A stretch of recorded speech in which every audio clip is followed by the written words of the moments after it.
हाँ गाइस, आज हम लोग ये कूलर बनाना सीखेंगे। ये बहुत ही इजी और क्रिएटिव है, आप इसे आसानी से अपने घर पे बना सकते हैं। तो चलिए बिना कोई देरी किए हुए अपनी वीडियो को शुरू करते हैं। तो मैं इसे आपको चला के दिखाता हूँ। तो यहाँ पे हमने ये वाटर मोटर ऑन कर दिया है। अब ये हम फैन को ऑन करते हैं और ये फैन ऑन हो चुका है। बस अब आप देख सकते हैं ये बहुत ही शानदार हवा दे रहा है। ये बनाना बहुत ही सच में इजी है और ये बनाने में आपको बहुत ही मजा आने वाला है। तो चलिए वीडियो को शुरू करते हैं। एक प्लास्टिक एल्युमिनियम शीट लें और अपने फैन के साइज के हिसाब से उस पर सेंटर मार्क कर लेंगे।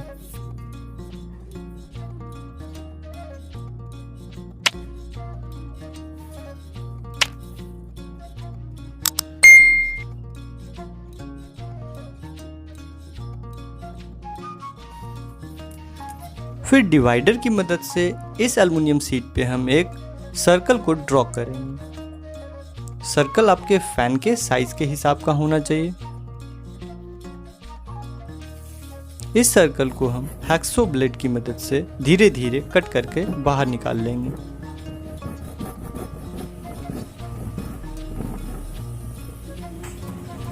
तो ये सर्कल हमारा बाहर निकल चुका है और ये हमारे कूलर का फ्रंट पार्ट रेडी है। इस तरह हमें step by step aluminium plastic sheet का एक पूरा फ्रेम तैयार कर लेना है और इसमें जितने भी फ्रेम्स को हमें चिपकाना है वो स्ट्रॉन्ग ग्लू होना चाहिए। मैंने यहाँ पे फैबिटाइट की मदद ली है, आप एराडाइट या फैबिटाइट दोनों से इसे पेस्ट कर सकते हैं। ये दोनों 2 कंपोनेंट्स ग्लू होता है और ये काफ़ी ज़्यादा रिजिड भी होता है।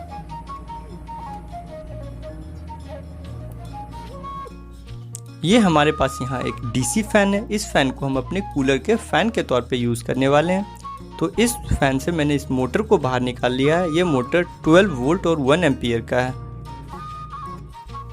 फिर हमें ये 2 ऑब्जेक्ट चाहिए, एक तो हमारा कूलर पंप है और दूसरा अडेप्टर है। ये दोनों चीज़ें मैंने अमेज़ॉन से ख़रीदा है। ये आपको अपने लोकल मार्केट में भी मिल जाएगा, आप चाहें तो वहाँ से ख़रीद सकते हैं या डिस्क्रिप्शन में मैंने लिंक दे दिया है, आप इसे ऑनलाइन भी परचेज कर सकते हैं। तो ये हमारा वाटर पंप है जो कूलर को वाटर सप्लाई देता है। तो ये कुछ इस तरह से सेट हो जाएगा। और दूसरा हमारे पास है ये अडेप्टर। क्योंकि हमारा फ़ैन जो है वो डीसी से चलता है तो उसे एसी से ऑपरेट करने के लिए हमें एक अडेप्टर चाहिए। तो ये 12 वोल्ट 1 एम्पियर का अडेप्टर है। मैं इसे आपको खोल के दिखा देता हूँ। यह इस तरह का होता है। इसे हम अपने कूलर में सेट करेंगे एसी से अपने फैन को रन करने के लिए।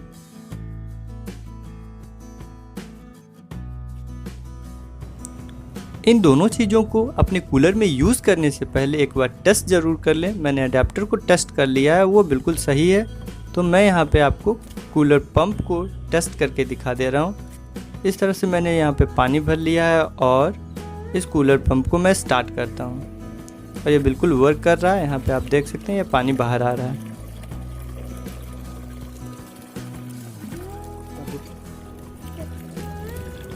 कूलर के नेट को बनाने के लिए हमने यहाँ पे एक लोहे का वायर लिया। ये मैंने 300 ग्राम लिया है जो कि बहुत ज़्यादा हो गया तो ये करीबन 150 ग्राम तक ही आपका यूज़ होने वाला है। तो इसे हम लोग इस तरह से सीधा कर करके कट कर लेंगे और मैश लाइक स्ट्रक्चर बनाएंगे।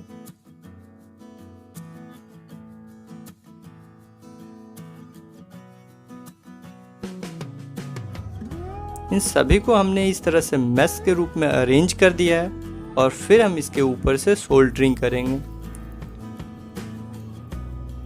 सोल्डरिंग करने के बाद ये हमारा मैश इस तरह से तैयार हो चुका है। फिर हम इसे अपने कूलर में पेस्ट कर देंगे।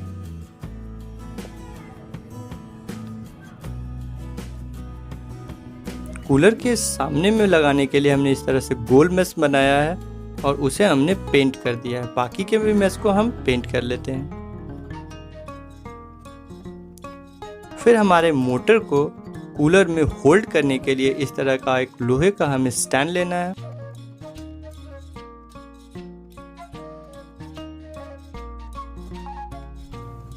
स्टैंड को कूलर पर रखकर हम इसके होल्स को मार्क कर लेंगे। उसके बाद हम उस पर ड्रिलिंग करेंगे।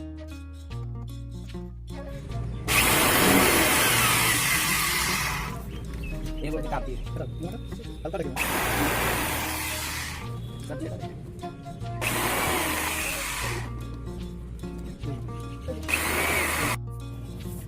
एल्युमिनियम बीट है, इसका यूज़ ग्लास विंडो में होता है।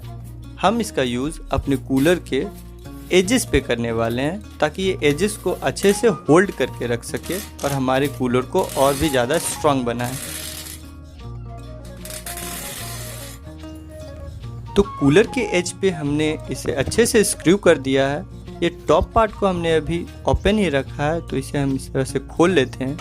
और अब इस प्रोटेक्टिव सीट की हमें ज़रूरत नहीं है, ये स्क्रैचेस से बचाने के लिए मैंने अब तक रहने दिया था, तो इसे अब हम निकाल देते हैं। ये कूलर मेश है, ये लकड़ी के छिलके का बना हुआ है। कूलर मेश का एक और टाइप आता है, उसे हनीकॉम्ब पैटर्न मेश बोलते हैं। वो थोड़ा सा कॉस्टली होता है, तो मैंने यहाँ पे सस्ता वाला यूज़ किया है। ये 3 का पैकेट आता है, इसे मैंने मार्केट से ख़रीदा है और ये मुझे 150 रुपीज़ का पड़ा है। ये हमारे कूलर के नेट के हिसाब से काफ़ी बड़ा था, तो मैंने इसे कट करके छोटा बना दिया और इसे स्टिचेस लगा दिए हैं।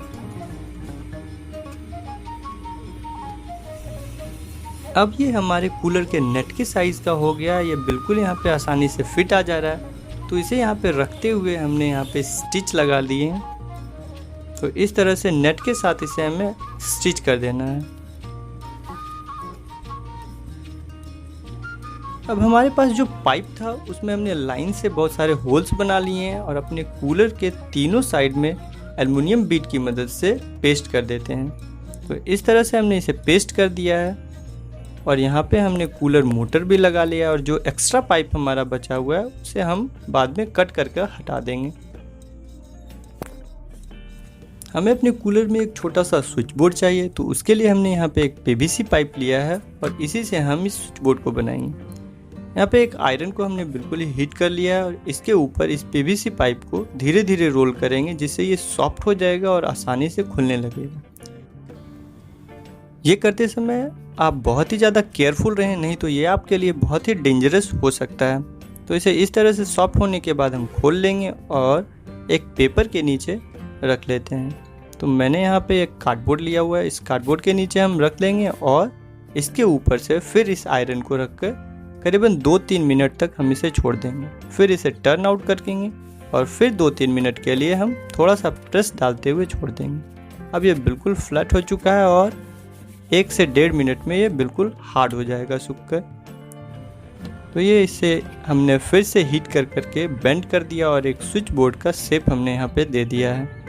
फिर हमने यहाँ पे जो अडेप्टर लिया था, इस अडेप्टर को हम खोल लेते हैं, क्योंकि इस अडेप्टर को तो हम ऐसे डायरेक्टली इसमें यूज़ नहीं कर पाएंगे।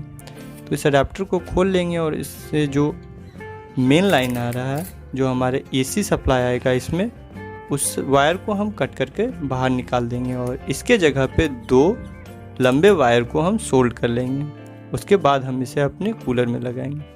तो यहाँ पे मैं आपको एक बार कनेक्शंस दिखा देता हूँ। मैंने यहाँ पे अडेप्टर लगा रखा है और स्विच बोर्ड को भी हमने लगा रखा है। अडेप्टर से जो वायर जा रहा है, एक वायर हमारा स्विच बोर्ड में जा रहा है और दूसरा वायर हमारा मेंस में जाएगा, मेन कोड में। और अडेप्टर का ये जो डीसी वायर है, इसे हम अपने फ़ैन में अटैच कर देंगे। ये काफ़ी ज़्यादा कॉम्प्लिकेटेड नहीं, ये बहुत ही सिंपल है, आप इसे आसानी से कर लेंगे। मैंने जब इस कूलर पंप को ऑन किया तो इस पाइप से पानी चारों ओर स्कैटर होने लगा। वो हमारे फ़ैन के मोटर पे भी जा सकता था, इसलिए हमने इस पाइप के चारों ओर कपड़े को पेस्ट कर दिया और उसे स्टिच कर दिया है, ताकि जब इस कूलर पंप को हम ऑन करें तो पानी इधर उधर स्कैटर ना हो। तो अब इस कूलर पंप को मैं स्टार्ट करके आपको दिखाता हूँ और ये पानी किस तरह से हमारे मेस पे जा रहा है वो भी हम देखेंगे। तो इसे मैंने ऑन कर दिया और ये देखिए, ये पानी अब बिल्कुल स्कैटर नहीं कर रहा है और डायरेक्टली हमारे मेस के ऊपर जा रहा है।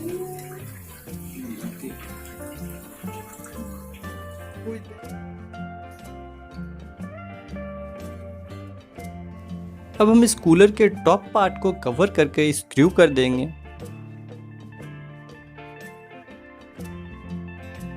तीनों साइड में इस तरह से एल्युमिनियम ब्रैकेट लगा देंगे, जिससे हम कूलर में पानी डाल पाएंगे और ये कूलर के ओवरफ्लो को भी रोकेगा। कूलर से पानी बाहर निकालने के लिए हम इस तरह से पाइप लगा लेंगे और उससे हम पानी बाहर निकाल सकते हैं। अगर आपको हमारा वर्क पसंद आया हो तो इस वीडियो को लाइक करके अपने दोस्तों के साथ जरूर शेयर कर दीजिए और साथ ही साथ हमारे चैनल को सब्सक्राइब करके बेल बटन को दबा दीजिए। आपका हर एक सब्सक्राइब हमारे लिए बहुत ही इंपॉर्टेंट है और ये हमारे लिए रियली एक वैल्यू ऐड करता है। Thank you, have a nice day. मिलते हैं आपसे अगले वीडियो में। धन्यवाद।